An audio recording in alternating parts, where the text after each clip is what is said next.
different from, good job, Stephanie. So how are we different from other pose estimation and other AI or artificial intelligence? But firstly, what is artificial intelligence? Well, basically, it's the same as human intelligence, except getting the computer to do it. So with human intelligence, in the old days, we would digitize one body point at a time. So we'd do like wrist, elbow, shoulder, knee, etc. And we'd put the cursor on that, and it would get the XY coordinates from the screen, and then it would be able to create a stick figure. And eventually, if you had 2 or more cameras, you could turn that into a 3D view. And that's also what we did with AMM. AMM was slightly different, advanced motion measurement. We would put sensors on the body, and those sensors would be aligned to the body by spending probably 10 minutes or so digitizing different points on the body and aligning it with what we call anatomical reference frames. So I've taken what we did with, or I should say our team, not me, but our team has taken what we did with AMM 3D and brought it across to artificial intelligence and pose estimation. So now, instead of just getting 3D points as the original pose estimation systems do, they had about 18 points. We now can do more than 37 points and 6 degrees of freedom local reference frames. We build local reference frames in each of the major segments of the body. And I'll explain that a little bit more in a minute. Like with the pelvis and the chest, we don't just get one solid segment that represents the whole torso. We can break it into the chest and the pelvis, so you can see exactly how they're moving independently of one another. And of course, that gives us information about the core or your abs across between the pelvis and the shoulders, the chest. And that allows us to look at a very, very important speed generator, which is your midsection and your abs. So I talked briefly about 6 degrees of freedom, and we have 6 degrees of freedom breaks into 2 3-degree of freedom components. The linear component, which is sway, thrust, and lift, and the rotational component, which is bend, side bend, and turn. So the linear component is, as I said, sway, which is along the side-to-side axis. So that's movement of your body toward and away from the target. Thrust is toward and away from the board and the ball. And lift is up and down. So we can break it into those 3 components. Now with rotational components, we can break it into bend, side bend, and turn. So these are angular measurements. They're measured in degrees. The linear components were measured in inches or centimeters. So bend is around a side-to-side axis, as you can see in the diagram here. So that would be forward and backward bend. You'd be bending towards and away from the ball. Side bend is side tilt, if you like, and that's around a front to back axis. So that's dropping a lead shoulder or a trail shoulder, how much you're bending side to side. Turn is around an up-down axis, and that's how much you're turning. And you're turning closed in the backswing and opening in the follow through and the downswing. So we can see how open you are or how closed you are at address. And I want to emphasize this is important because those 3 degrees of freedom of angles give us very important information about not only just the turn, but also the X factor and the X factor stretch, which I'm going to talk about in just a second. And those are, again, measured in degrees because they're angular measurements. Okay, so I'm going to focus on 3 trackers. We call them trackers because they're tracking the motion. What they are is really kinematic parameters, or they're actually motion parameters, if you want to think of it in a simpler term. So I'm going to talk about chest turn, pelvis turn, and X factor and X factor stretch. I'm going to focus on the transition because I want to look at it from a range of motion point of view, and the range of motion, a larger range of motion allows you to generate more speed. So let's look at what our TourPro databases tell us about the backswing max and the top of backswing And of course, in that area will be transition. So the thing that we found with chest turn is it maxes out late in the backswing. It does not max out at top of backswing. It maxes out before top of backswing. And so it begins the downswing before the club reaches the top. And that is very important because it allows you to compress the shoulder against your chest and load the shoulder muscles. So if you look at the numbers here, you can see that at the backswing max, men have got 94 degrees of chest turn, but at the top, they've got 92 degrees of chest turn, and a similar pattern shows off with the women. So they've actually closed by 2 degrees. So they're actually, open by 2 degrees. So they're actually starting to move towards the target or turn towards the target before the top of backswing. And this allows them to generate more speed because of the compression of the lead arm on the chest, kind of like X factor stretch, but we'll talk about that in a minute. But it also gives them this 94 degrees of rotation, gives them a lot of rotation into the downswing, which allows them also to generate more speed. And two of my take homes are going to be that you need more rotation and you need that stretch in rotation. And you'll see that as we go through. So just to summarize, men are approximately 90 degrees and women are approximately 100 degrees of turn of the chest at the top of backswing. And so that's a huge amount of turn that allows them more power, more range of motion to generate that speed. If you want to think about the physics really quickly, work is force times distance and impulse is force times time.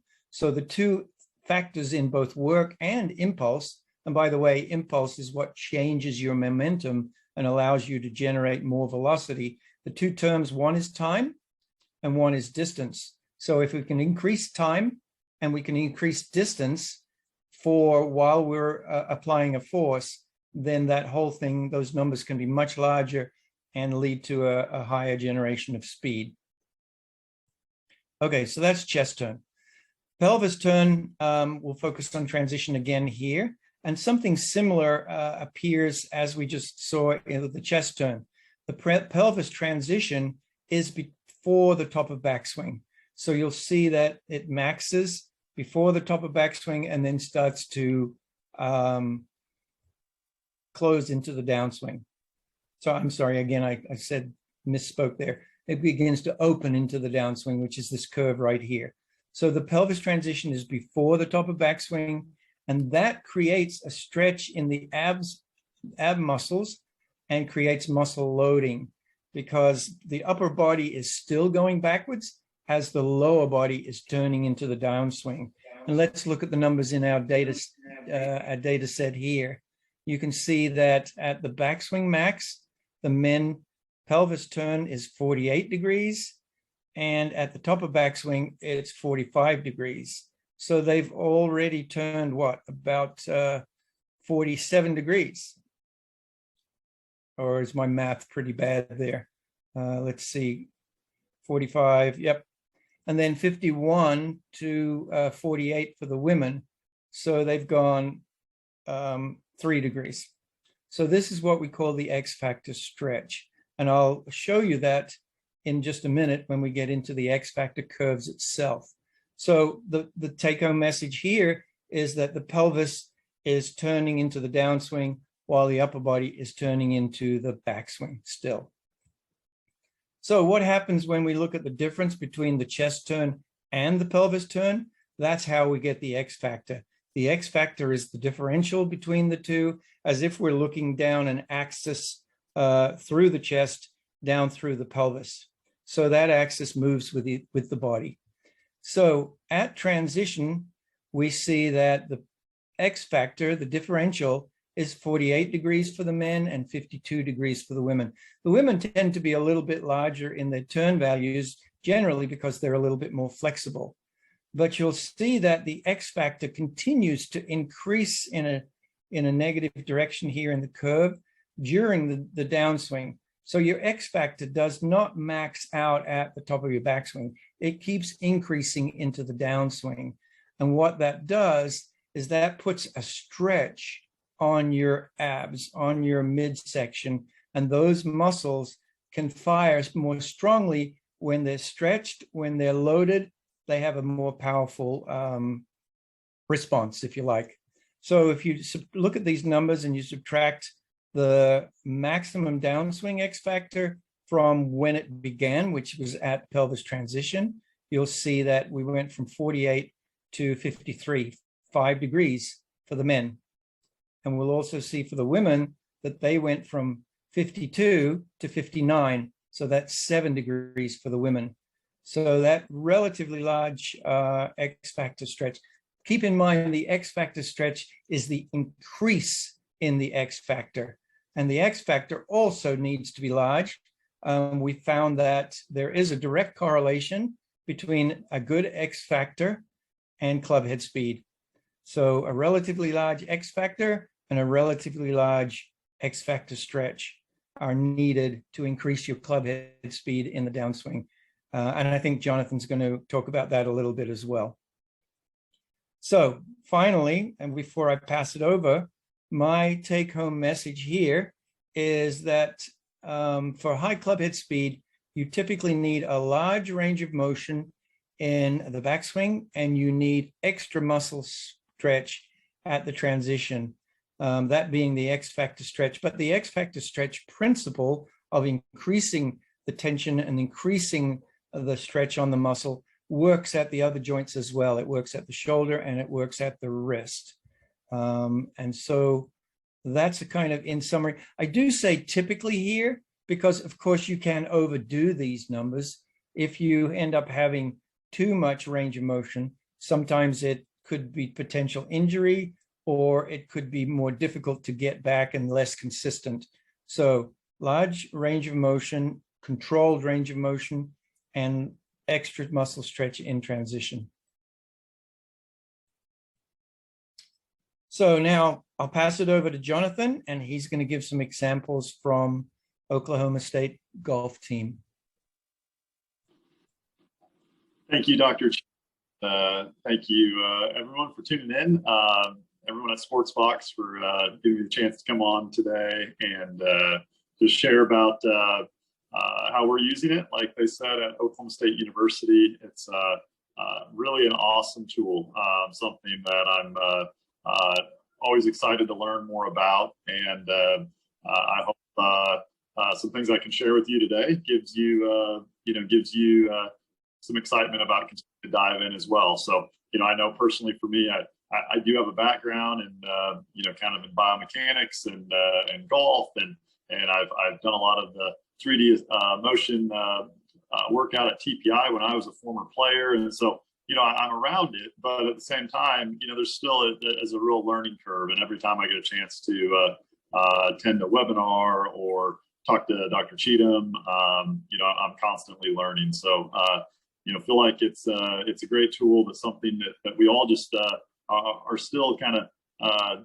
just getting used to, right? So it's almost like TrackMan, how we're starting to get to where we have a better understanding of it. 3D motion, I think, is a lot the same way, and it's worth hanging in there though. So something that's kind of neat right now at Oklahoma State that we're doing is we have just formalized an institute, and I believe it's the first college golf institute. It's called OSU GRIP. So OSU obviously stands for Oklahoma State University, and then GRIP is Golf Research Institute for Performance. We have a wonderful human performance lab on campus that the director of that human performance lab is Dr. Doug Smith, and he and I together are the co-directors of it. And what's my passion for that is I feel very strongly about the commitment that these players from all around the world, as well as their families, have made long before coming to Oklahoma State and taking this golf journey. And they've dedicated time, effort, resources, and it really is an amazing journey and sacrifice on all their behalf. And so by the time they get here to Oklahoma State, I feel very strongly about wanting to honor that commitment that they've made now to us, and really help them to fulfill their dreams of becoming an elite player. So I would say they already are elite players, and that's really what OSU Grip is about. It's about it's pretty on performance and performance of really elite players. And so we've had a lot of fun kind of putting our minds together and coming up with a really neat protocol of testing our athletes. And really, it's been neat to kind of find out what it is that some of these high correlators for club head speed. And one of the different things that we use to kind of put into this algorithm, this linear regression that we used to kind of spit out these high correlators was Sportsbox. And Sportsbox initially for me was something that when I used a movement assessment that I learned from the Gray Institute called 3D Maps. It's a three-dimensional movement analysis and performance system, as well as their golf-specific specialization called the functional golf system. There's this assessment there that allows me to look at the body, all three planes of motion, plane specific first. So looking at like Dr. Cheetham was showing us, with the ability to bend, the ability to side bend, and the ability to rotate. So I can look at those independently with that 3D Maps assessment. And then I can make that golf specific when I get into the Gray Institute's functional golf system assessment. And I can get a feel for motion at every joint in the body. And, and in every joint in the body, we have the ability to move in 3 planes and in 6 different directions. So each plane we can move in 2 directions. So you get a chance to see kind of the major joints and 6 different motions that each of those joints have in 3D Maps. And then I start to get to look at the golf specific, where it's not just one plane that's happening, it's all 3 planes happening at the same time. So it's very, the golf swing's an amazing thing, what someone's able to do. And I thought, well, that's good. And I get a lot of information there, but the assessment is very much movement based, and it's not, I capture it on recording. I use an app called Spark Motion. And so I dialogue it that way, but I'm not really getting numbers. I'm not getting, it's your eye gets trained the more you do it. It is a good assessment because it's you versus you. So it isn't necessarily saying that's good, that's bad.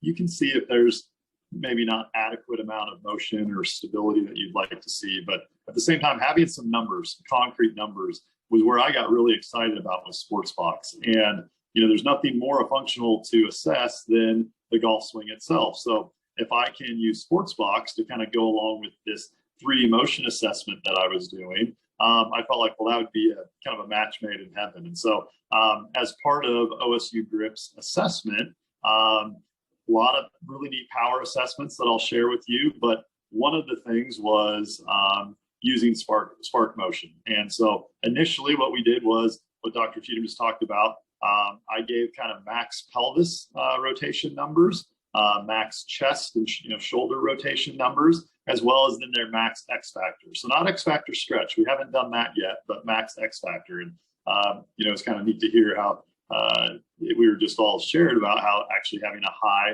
max X factor is a speed correlator. Well, we've found the same thing. So as we ran this algorithm and it spit out kind of these high correlators for club head speed, one of the highest ones was X factor. So along with one of the tests we did was grip strength. So that was interesting. Grip strength, we put it in there. I wasn't necessarily expecting to find something, but you think about it, the faster someone swings, just the more centrifugal force within that club, the ability in a sense to create the braking and to hold on as that thing is firing through. Maybe there's something there. So it showed up as one of them, as well as some really neat power tests. So some kind of a jump test that I think really mimics what the lower body does. It's a broad jump, but you would stand facing this direction and you would jump and you would turn and rotate and face that direction when you do it. So it creates that good loading into kind of your lower body, getting some of those rotational elements and those kind of pelvis lift elements as you're getting kind of lower, and then you really get that horizontal push and drive out of there. So that was one of them. We use a Kaiser machine, which is it's kind of a pulley system. And there's a neat company that's come out with this called What's That Strap? If anyone's just want to hear some of these names, that kind of wraps around you in a way that now you have this pure kind of rotational your force directly being applied on your body. So you got this pulley on you, and that's wrapping around you, and it's really challenging your body when it rotates. So there's a resistance there. And we set a resistance based on kind of each person's body weight, a percent of their body weight. And then we use a tendo, that's a tether that attaches to that pulley system. And as the player does a real, as aggressive of a rotational move as they can, like a golf swing from Golf Posture, that's going to give us a lot of neat information, force and power and velocity metrics from there. And the power element out of that has been one of metrics has been one of those high correlators for us. So some fun, just kind of trying to take a real sports science approach to it. But I'm going to go ahead and now share my screen and show with you an example of a former player that we had. You all will see his name here in a second, so I'll just go ahead and say, but Charles Howell III, obviously no introduction needed there, a fantastic player. And, as he's getting a little bit older, 42, 43, his body moves different, right? It doesn't move the same way it did as these younger players that we're assessing. But, he said, hey, no, throw my numbers in with theirs. I want to know, what they're doing. And so, and it's kind of neat. He can be compared to our players here. And, he still has a very high club head speed. He was, kind of tested at about 117 was kind of his average, kind of normal club head speed, and around 119 was when he was trying to give it some speed. And so anyways, ran him through all the tests, put him on Sportsbox, and I'm going to go ahead and share my screen now and kind of, let you get a chance for kind of to see what we found. And, and this is just what I do. These are kind of the things I dive into and look at when using Sportsbox. And I think I love how easy it is. When we do Sportsbox at the same time, we set up TrackMan. So we're getting with that swing, we're going to also get, their ball and club data as well. And I think that's really helpful. So am I sharing? Looks like I am. Looks like we're good to go. All right, so here we go.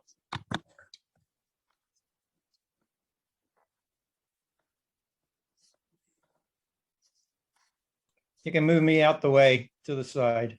There we go. Yeah. There you go. There we go. Oh, sorry. Went to the wrong person. Okay, so yeah, this was Charles, and you can see this was kind of this past December, 2021, and when here.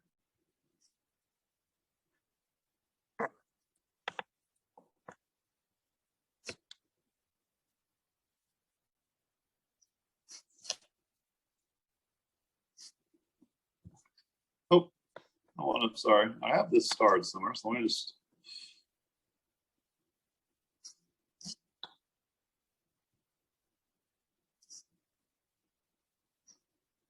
There he is. Sorry. Iron swing. Here it is. It's kind of interesting. We could do the same thing with the driver, but this was something I thought was pretty helpful.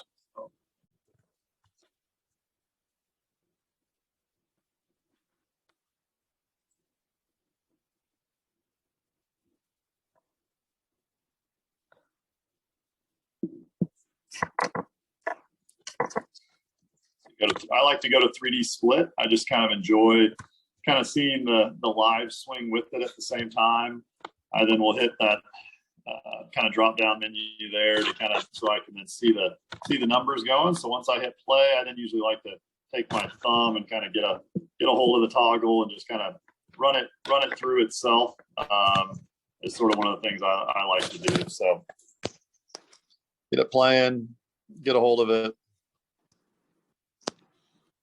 And so we'll go to his pelvis turn and chest turn. So, it was it was in my mind right here. I thought, just compared to our players, he's got a, you know, his max, right, is here at 39. Okay. So he's got a max pelvis turn of 39. His chest turn is 75 at that time. His X factor is 41.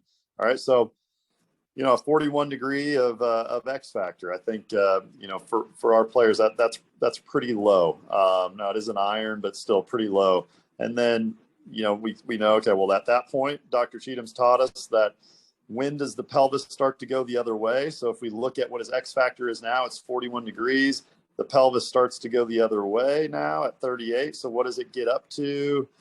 45. Okay. So that's, you know, that's pretty good. He got about a 4-degree increase. So, and I would expect that from a guy like him, right? You know, what a beautiful swing, what a beautiful move that he makes, you know. So to have really good sequencing and to maybe still have some of that stretch, that doesn't surprise me. You know, it's even as you watch players on the Champions Tour, I think there's still that wonderful sequencing and getting the, you know, the pelvis to start going the other way before they finish. So rare that someone, I think in some ways, would lose a lot of that.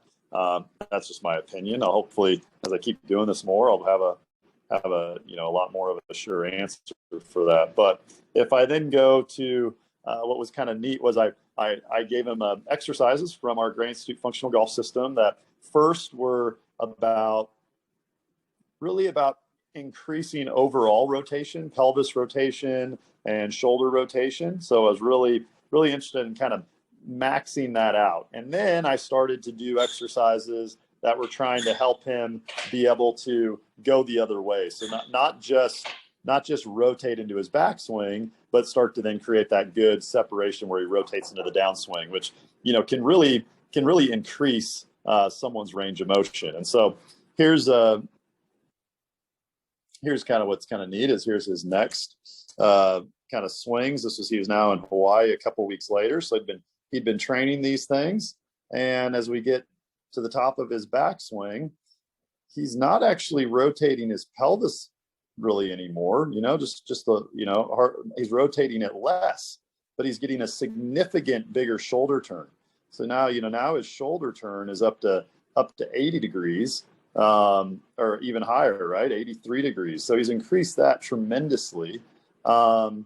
His X factor, so before his pelvis starts going the other way, so is at 50, so a much higher X factor to begin with, and then gets all the way up to 55 degrees. So still has 5 degrees of X factor stretch, or 4 or 5 degrees, so pretty similar there. But the overall X factor has increased by a lot. And, you know, he was back in town about a month and a half ago, and it was, you know, his club head speed had gone up by 2 miles per hour. And grip strength numbers, a lot of his power metric numbers hadn't really changed too much. But this was the one thing that had increased. And, you know, so it was very exciting to just see as that X factor got higher for him, as we were applying exercises specifically for him based on assessment, how he got a lot better. So that was, again, those are the types of ways I'm using it. Another way I'm using it is we have a young lady on our team, Han, who is from Taiwan. And, you know, Han showed up and on one of her first events, she almost won and was really just, you know, kind of off to the races. You know, just looked like this girl is, you know, really going to be a superstar for us. And, you know, it's kind of underachieved for quite a while. You know, it was just really was having a hard time and was starting to really struggle off the tee. And so with Han, I kind of just wanted to dive in and see, you know, maybe there's something in her 3D, you know, as people are watching her play, it felt like, well, this is mostly a mental thing. You know, it's just, you know, she's kind of got the mental, almost like the yips off the tee. And I thought as a past player myself, you know, that's not always the case. You know, there's an element of our, you know, obviously our mental game is a big part of it, but, you know, if you hit enough bad shots after a while, yeah, everyone's it's gonna affect their mental game. And so I kind of wanted to dig into the numbers, and her TrackMan numbers were showing a lot of, path left, a lot of downward attack angle. And so, her miss, the coaches said, were kind of a big pull hook. So when she'd kind of get that face closed down with that left attack angle and left path, and then she could hit the high right one as well. So, we were looking at her 3D motion, and I was just kind of paying attention. And what was interesting was how, just her chest kind of seemed to win the race. If you look, her chest right now is an inch towards the target, okay, from where she started, and her pelvis is, 0.7 inches. And I've watched enough players now in our my 3D motion database now with Spark Motion that, their pelvis starts to win the race pretty early. It starts to get, further towards the target compared to their chest earlier in transition. And she just kind of seemed to stay chest leading, until pretty far down into the swing. And so, it just seemed like, well, man, maybe this is something, it is something that she could improve in her golf swing. So I did a lot of assessment, movement assessment on kind of her, the left side or her lead side, making sure she had the ability to kind of, get over there, and then also the ability to kind of still actually almost kind of get some right side bend, and just some loading into her left hip, her shoulders having the ability to kind of side bend. So just I did some things, and she had plenty of range of motion, and she had plenty of strength. She's a strong girl. She's one of the longest hitters on our team. And so it wasn't, in my mind, something that she had to avoid because her body just didn't want to do it. And, it's a beautiful golf swing. I mean, I think it's something really to behold.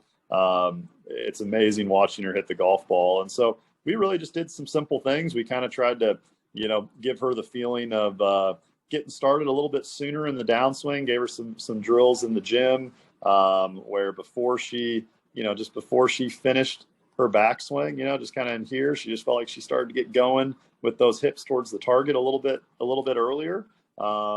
And just kind of the feeling of keeping her head behind the golf ball a little bit. And it's been really fun to just see her, her play better, had a really successful spring, almost won twice, and had a really, really kind of a breakout year. So we got one more year with her, and I'm really hoping, she had a pretty good run at the U.S. Amateur, lost in the second round, and hoping to kind of just see her continue to climb. But I really think if someone was just watching in 2D, this is something that's hard to pick up. You're dealing with someone as high level as these players are, you don't want to guess, right? You really, going back to kind of what I said at the beginning, you want to honor that commitment that they've made in their life and now at Oklahoma State. And you really don't want to be guessing at things. And so using a tool like Sportsbox is, I believe, something that all of us can learn to do. It's very, very simple, and and so that's kind of how I use it. So cool. Thank you, Jonathan. I have some. Before we get to the questions, which if you guys have any, please drop them in the chat. We have some announcements or exciting announcements, Sportsbox announcements coming up in the next month. We are getting 2D drawing tools next month. That, after the iPad, was probably our most requested feature. So you'll be able to do 2D and 3D analysis in the app starting next month. And since we're speaking about speed, we're also getting speed trackers next month in the app, which is very exciting as well.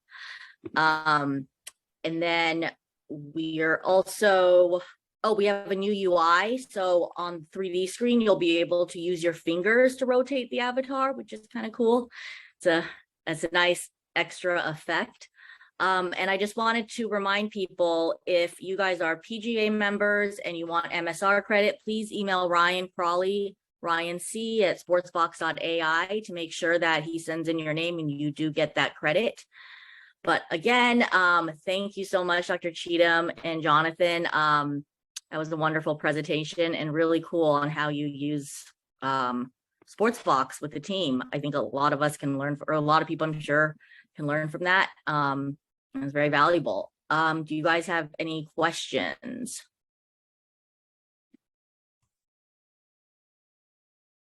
Nothing?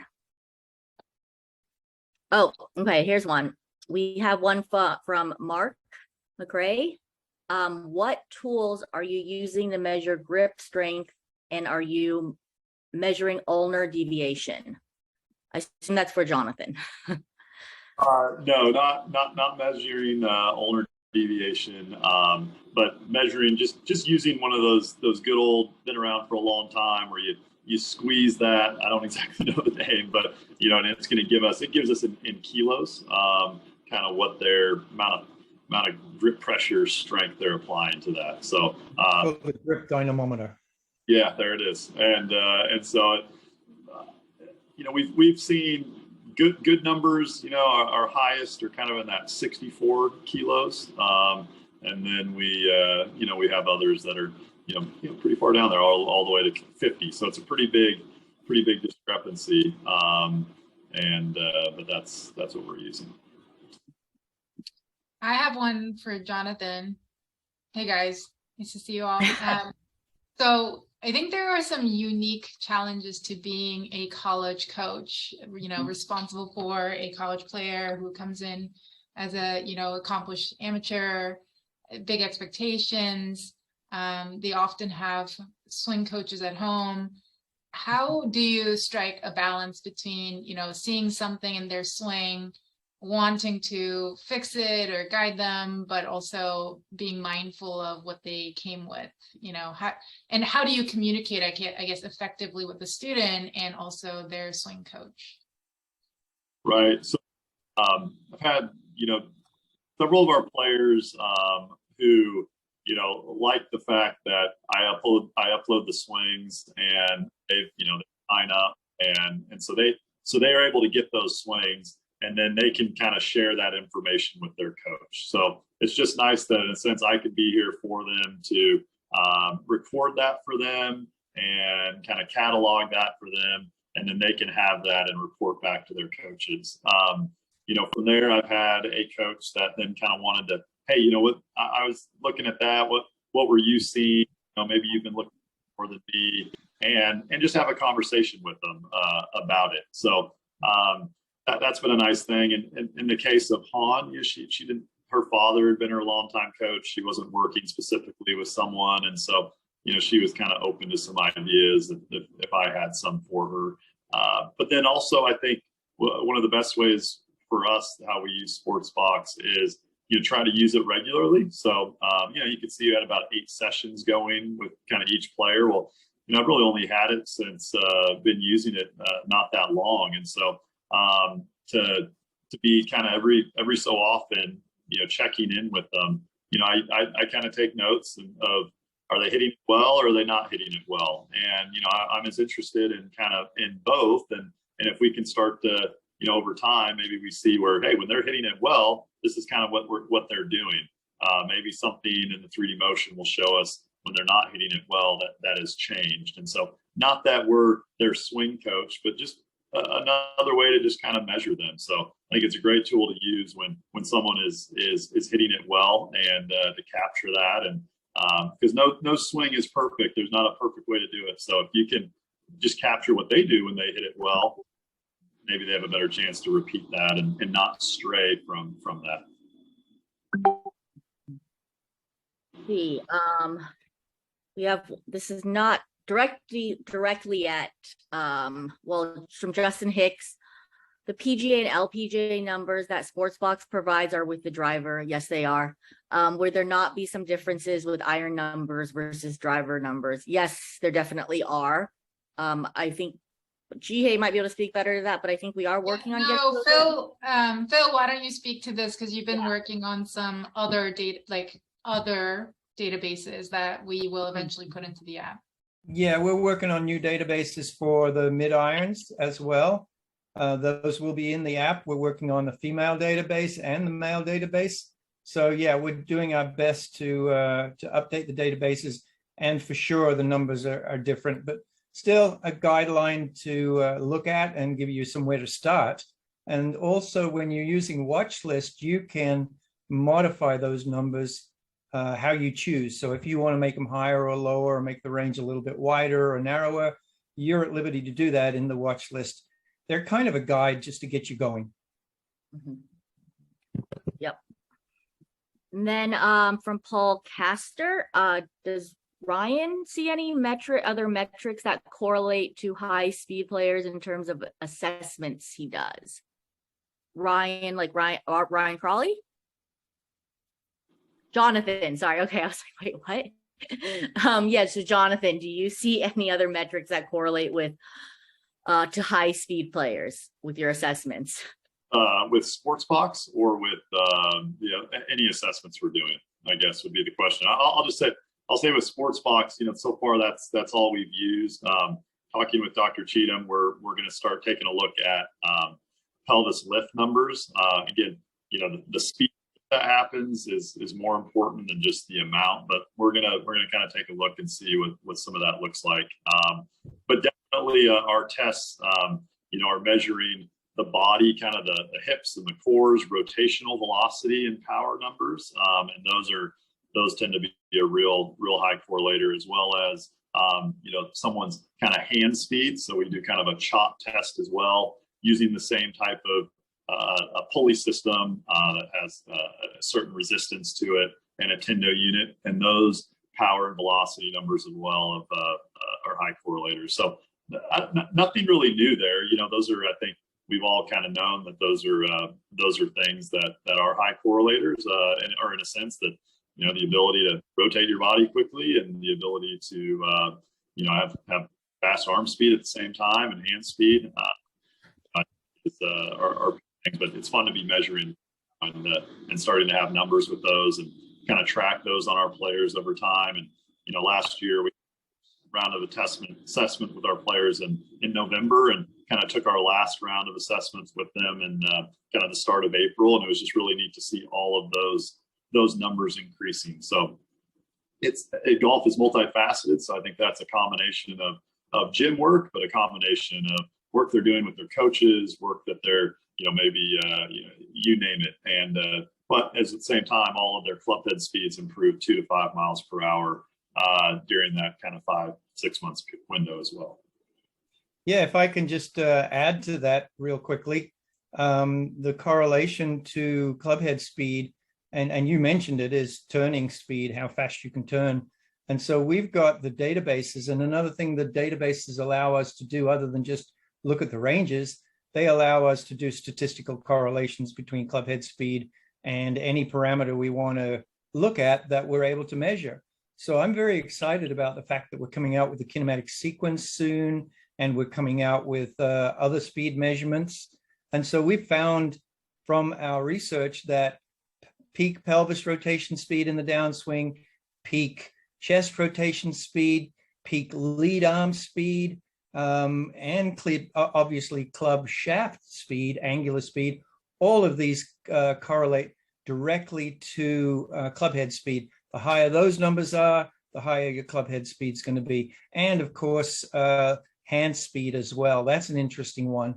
We talk about the kinematic sequence for rotational motions, but there's also a kinematic sequence for linear motions. And so looking at the hand speed, which I think is one of the next trackers we're coming out with, you'll be able to see what the peak hand speed is as well. Cool. Thanks, Phil. Let's see. Another question from Brandon Richardson. Says that Jonathan used to kick his butt in junior and AM golf in the Pacific Northwest. Yep, as a fellow Pacific Northwester, I'm very familiar with Jonathan's name too. But I think he just basically kicked everyone's butt in the country, not just in the Pacific Northwest. So slight correction, but yeah. So Brandon wants to know, in the grip strength realm, is there anything you're able to measure with grip pressure during the golf swing? I'm currently not necessarily aware of that. That's but maybe there is. I don't know if Dr. Yeah, no, I can't really speak to that either. I know there are some that are experimental at the moment, and I've seen some grip pressure studies with homebrew grip measurement, but I'm not sure if there's one on the market at the moment. I know there been a few studies now lately on just kind of forces applied to the grip. Yeah, I'll speak to that. That's a good point there. We can measure forces. Sasha McKenzie does a good job on that by doing what's called inverse dynamics. So with the AMM system, we were able to give him the data on the club, and he could compute the forces and torques at the grip right there. But that's different to the pressure, but still very, very important to look at, and gives you a good assessment of what the golfer's doing. So those are some things we can look at in the future as well. Apparently, let's see, Paul Castor sent me a DM that says Sensor Edge has something that Liam Mucklow is using for studies.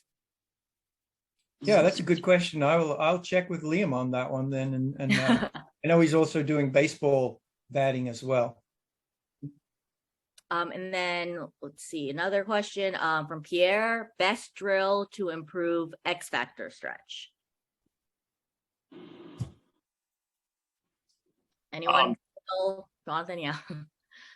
I think any of, some of the, any of those step drills, any type of, where you see someone kind of getting the club swinging back, and before they finish, they start to kind of use that foot to kind of maybe start in a narrow stance, and then they kind of step to their normal width stance. So they start to, create that going the other way is, I think a really good kind of full swing drill. If you're in the gym and you're doing that, you can kind of wrap your right arm underneath your left, and so you can really pull at the same time you make that step to really start to get that, that good stretch that way as well. And so those are a couple of the go-tos I go for. Yeah, and I think it's interesting what you just said there. It's not just the X factor stretch at the core or the midsection. It's also that shoulder stretch that you just showed. I think that's important too. X factor stretch is like 5 to 7 degrees. Shoulder stretch is a little bit less. It's like 2 to 3 degrees. But nevertheless, any extra stretch that you can get at a joint before it releases into the downswing is going to help that stretch shorten cycle, help increase the force generation of the muscle, and hopefully lead to higher club head speed. I see people doing like stretching exercises. Yeah, I know. Well, it makes you wanna, yeah. And then from Craig Griffin, any plans in the future to add the club to the avatar, shaft angles and face angles? Yes. Jihei can probably give more detail on the timeline for that. But, so yeah. Can't commit to timeline quite yet, but we are testing the club shaft first, and then eventually the face angles as well, but that's a little further out. Shaft, a club that's going to represent the shaft angles in 3D is going to be available within the next couple months. So that'll be able to measure like plane information, shaft angle from face on or down the line, hosel speed, so not the club head speed, because we wouldn't incorporate kind of the face rotation, the closure rate, but we'd be able to measure the hosel speed, which is a proxy for club head speed. So that's coming very soon, and it'll all be part of that kinematic sequence, speed tracker release that we do, definitely before the end of the year. So look forward to that. Let's see. From Steve Small, any of these numbers you would request as a coach for recruits similar to TrackMan combine ranges? Yeah, I can talk to that if you want. Yeah. Yeah, I like I just mentioned, I think once we get the kinematic sequence going, hand speed going, some of these you can track it back along the chain, right from the club head all the way back along the kinetic link and the kinematic sequence down the body. And we can see one of the parameters we're going to add is basically the speed gains across each body segment. So look at peak rotation speed of the pelvis and look at peak rotation speed of the chest. And obviously the peak rotation speed of the chest should be higher than the pelvis. And if you look at those as a ratio, we can do something like you do with TrackMan, which is smash factor. We can effectively do a smash factor across each joint. And we're going to be looking at ratios of 1.6, 1.7, even higher across the wrist, lead arm speed compared to shaft speed. And those will give us an idea of the percent contribution and the distribution across each joint. And that'll give us an idea of which the weaker joints are, which the weaker parts of the body are, the weaker segments. And especially for a strength and conditioning guy like Jonathan, that'll give us information of where they need to focus on to be generating more power, where the weak link is. So yeah, I think some of those eventually could be part of a combine type measurement. I can't wait for that. No, I'm excited. I'll be honest with you. I'm chomping at the bit, waiting till we get kinematic sequence. You know, my kinematic sequence, my bag. So I'm looking forward to it. Yeah, and one more thing I'll highlight there, not speaking, I'm completely speaking out of turn here, but one of the features we have is the watch list, where you're able to set ranges for kind of checkpoints in the swing and key kind of motion data that you would want to see during those checkpoints. And what that allows you to do is see how consistent somebody's movement patterns are, which, you know, I don't think we have enough experiments to back this up, but I am guessing, go out on a limb and say the more consistently they're hitting those ranges, they're going to be able to replicate, you know, successful outcomes, especially across various environments. Are they hitting in a indoor controlled environment, on the range, different wind, you know, directions, on the golf course? Are they consistently moving? I'm guessing that's going to be something we should all look at as an indicator for somebody who's a successful player. So. Yep. And then one more thing I forgot to mention in my announcements is that we have another webinar in 2 weeks with Jeff Smith, or Radar Golf Pro, and he's going to be talking about swing geometry. So that'll be another great guest. And then after that, I think we have Jorge Parada. We're not sure the topic yet, but I'm sure it'll be good. So thank you guys so much. That was wonderful. Thank you, Jonathan. Thank you, Dr. Cheetham. And thanks again, everyone, for all the questions and for spending the hour with us. All right. Good to see everyone. Right. Thank you all. all. Good to see everyone. We'll see you soon. Thanks. Bye, everyone. Bye.